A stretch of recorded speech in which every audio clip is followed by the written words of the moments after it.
Aside from obviously the different time zones and currencies, are there any other challenges you want to mention? Yeah, I think just cultural differences, right? Like, so I'll give you an example. When we first started, we were doing Hong Kong, sorry, we were doing Malaysia, Singapore, and the United States. And, just little things, right? Like, you take for granted that in Australia, if you want to call somebody, pick up the phone and give them a call.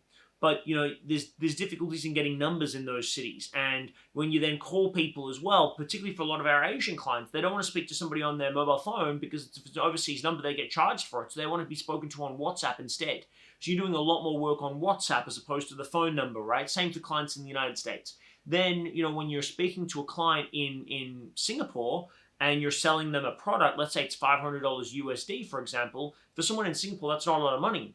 But if you're speaking to a client in Malaysia and it's $500 USD, that's a huge amount of money. Like, there's a massive divide economically between Singapore and Malaysia. Even though they're probably only 30 minutes away in time, they're, massive, like apples and oranges financially. So that's also something that's nuanced. In the United States, there's a huge percentage of the populace that don't make any money at all, like really, really struggling. So you've really got to work on refining your messaging and marketing, because what works in one geographical area is not going to work on every geographical area. It's not as simple as just scaling.